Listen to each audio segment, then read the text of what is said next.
दिल्ली विश्वविद्यालय में आज दिल्ली विश्वविद्यालय शिक्षक संघ ने धरना दिया था और इस धरने में कई मुद्दे उठाए गए थे। इन मुद्दों को लेकर के मंच से तो आपने भाषण सुना ही होगा, लेकिन यहाँ पर हम दिल्ली विश्वविद्यालय के शिक्षक संघ के अध्यक्ष वीएस नेगी जी से बात कर रहे हैं। सर, ये जो धरना था आज मूल रूप से किस चीज़ को लेकर के? देखिए, धरना साथ ही इस रूप में था कि दिल्ली विश्वविद्यालय के शिक्षकों के बहुत सारे विषय हैं। कई विषय दिल्ली विश्वविद्यालय प्रशासन, प्रिंसिपल्स और विभागों के स्तर के विषय होते हैं। कई विषय यूजीसी के रिलेटेड हैं, गवर्नमेंट के, हमारे शिक्षा मंत्रालय संबंधित हैं। कई विषय दिल्ली सरकार संबंधित है। तो आज का धरना हमने दिल्ली विश्वविद्यालय सेंट्रिक विषयों पर लगाया था, जिसमें 2018 के रेगुलेशन से जो हमारा प्रमोशन और अपॉइंटमेंट का एक विषय है, उसको सुचारू रूप से किए जाने के डिमांड में किया था। हमने अपॉइंटमेंट हासिल ज़रूर किए हैं, लेकिन अब प्रमोशन की प्रक्रिया में नियमों की पूरी तरह से पालन हो नियमों का, इस दृष्टि से रखा गया था। इसके साथ साथ एमफिल पीएचडी के इंक्रीमेंट जो एक छद्म लेटर की आड़ में रोक दिए गए थे, उनको भी हमने रिस्टोर कराने के दृष्टि से दिल्ली विश्वविद्यालय को लिखा था। कॉलेजों के साथी जो नए लगे हैं, जिन्होंने अपने 10, 15, 20 साल दिल्ली विश्वविद्यालयों को एडहॉक कैपेसिटी में दिए हैं, उनकी सर्विस में उनका फुल पास सर्विस काउंट हो, इस डिमांड के हिसाब से भी ये हमने आज का धरना रखा। इसके साथ ही साथ दिल्ली विश्वविद्यालय में चल रही राष्ट्रीय शिक्षा नीति 2020, इसके सही और सफल क्रियान्वयन के लिए उसमें जो बाधाएं आ रही हैं, जो प्रशासनिक नियमों के कारण या कहूँगा उनके निर्णयों के कारण बाधाएं आ रही हैं और उसमें एक कहूँगा विसंगतियाँ पैदा हो रही हैं, उसको भी ठीक कराने के लिए एनईपी के रिव्यू की मांग हमने की है और मुझे लगता है ये बड़ी जायज़ मांगे हैं। अन्यथा दिल्ली विश्वविद्यालय में इस समय शिक्षक और हमारे जो शिक्षार्थी हैं, विद्यार्थी हैं, उन लोगों पर एक थोड़ा सा अनावश्यक दबाव जो दिखाई दे रहा है, स्वयं हमें भी दिख रहा है, सभी शिक्षकों को। किस प्रकार के दबाव की बात कर रहे हैं? एक सत्र में विद्यार्थी को 7-8 पेपर्स लेने हैं और उस 7-8 पेपर्स को लेने के बाद उसमें कागजी कार्रवाई बहुत अधिक बढ़ गई है। विद्यार्थी का भी एक जगह अपने आप को सब केंद्रित करने में दिक्कतें हैं और इंटरनल असेसमेंट को लेके असाइनमेंट और टेस्ट और इस तरह के रिकॉर्ड मेंटेनिंग की प्रक्रिया ज़्यादा हावी होती दिख रही है। अन्यथा इसको थोड़े सही रूप में चलाया जाए। प्रैक्टिकल जो सब्जेक्ट हैं, उनके प्रैक्टिकल पीरियड्स को लेके हमारी पुरानी डिमांड है कि उसका समय बढ़ाया जाना चाहिए। इससे सर पाठ्यक्रम में भी खामियां देख रहे हैं आप? पाठ्यक्रम में खामियों का विषय एकेडमिक काउंसिल में हम उठाते ही रहते हैं, हमारे प्रतिनिधि वहाँ पर उठाते हैं, लेकिन उसमें द्वंद्व क्या है, इस पाठ्यक्रम निर्माण करने की जो समिति है वो भी इसी विश्वविद्यालय के शिक्षकों की है। तो जहाँ जहाँ कमी हमें रिपोर्ट की जाती है, हम एकेडमिक काउंसिल और एग्जीक्यूटिव काउंसिल के माध्यम से उसको वहाँ पर रोकते हैं और उसमें सुधार करने की पूर्ण कोशिश करते हैं। लेकिन आज का धरना ये था कि एनईपी आई है, उस एनईपी के सफल इम्प्लीमेंटेशन के लिए हम लोग किसी भी प्रकार की जो बाधा होगी उसको दूर करने के लिए और सही मायने में एनईपी शिक्षक और शिक्षार्थी को जाए, क्योंकि शिक्षकों को भी जितने पेपर पढ़ाने पड़ रहे हैं उसके लिए उनको भी रिकॉर्ड मेंटेनिंग, ये अप्रासंगिक सा, अनप्रैक्टिकल सा एक सिचुएशन है, तो वो आ रहा है। शिक्षकों ने ये बात सामने लाई है।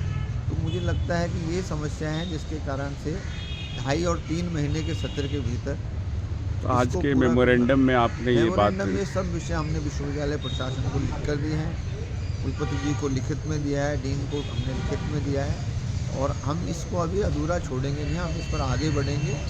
और अब आने वाली 5 तारीख को जो एकेडमिक काउंसिल की बैठक हो रही है, डूटा अपने डिमांड पत्र को विस्तार रूप में एकेडमिक काउंसिल के सदस्यों के मार्फत एकेडमिक काउंसिल में डिस्कस करने के लिए भेजेगा। फुल पास सर्विस काउंट को लेकर के यूजीसी को चिट्ठी लिखी गई है, उस पर कोई प्रतिक्रिया आई है यूजीसी की तरफ से? समय एक बड़ी, मैं कहूँगा ये सफलता रही कि जो डूटा और शिक्षकों की डिमांड थी उसको साथ संज्ञान में लेते हुए विश्वविद्यालय प्रशासन ने भी यूजीसी को पत्र लिखा है और मुझे लगता है उचित फोरम पर उचित समय पर इस पर कार्रवाई होगी और हमें इसको क्लिंच करके लेके आने की पूरी आशा है। इस बारे में डूटा क्या करने वाली है भविष्य में? डूटा अभी जो अपनी ये जो धरना की जो हमने आज श्रृंखला प्रारंभ की है, अगला जो धरना होगा वो दिल्ली सरकार या यूजीसी या शिक्षा मंत्रालय, जिसको भी जो विषय होंगे वो लेके जाएंगे। तो इस विषय पर भी हम 1 पॉइंट एक धरना रखेंगे कि हमारा फुल फास्ट सर्विस हो, काउंट हो।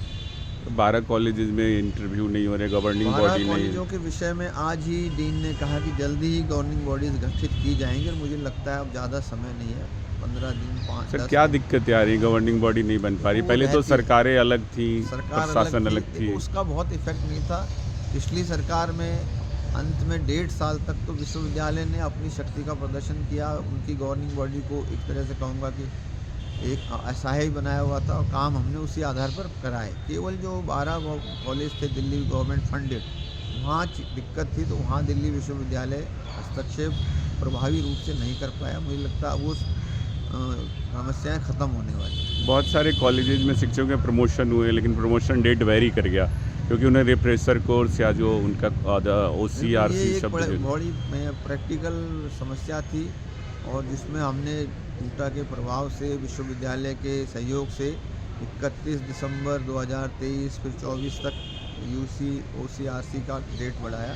मुझे लगता है अगर बहुत अधिक शिक्षकों को दिक्कत आएगी तो इसको और एक्सटेंड कराने की डूटा मांग करेगा, और अब तक का जो विश्वविद्यालय प्रशासन का इसके प्रति रवैया रहा है, तो मुझे लगता है शिक्षक के हित में वे लोग हमारी बात से एग्री करेंगे, और एक और मौका शिक्षकों को हम देंगे। सर API को लेकर के बहुत दिनों से अतिथि शिक्षक, सुधार्थी और तमाम लोग प्रदर्शन कर रहे हैं। प्रशासन उन्हें बार बार रोक देता है, उनकी मांगों को जायज़ भी नहीं ठहराता, कहता है कि आप प्रदर्शन भी नहीं कर सकते हैं। दूटा प्रेसिडेंट के तौर पर कैसे आज देखते हैं? दिल्ली विश्वविद्यालय प्रशासन से हमने 2 टूक बात की है, और साफ किया है कि जो साथी हमारे लग चुके हैं, अभी उनका एक लेटर आया था कि भाई ये कॉलेजों में जो है हमने एक व्यवस्था की है गेस्ट टीचर की, उनका API चेक किया जाए।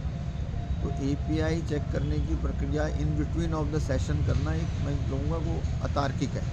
हम बीच में किसी को हटा के और फिर शिक्षक और मतलब छात्र का नुकसान करेंगे, ऐसी चीज़ के लिए हमने बिल्कुल भी उनको आगाह किया है कि ये नहीं होना चाहिए।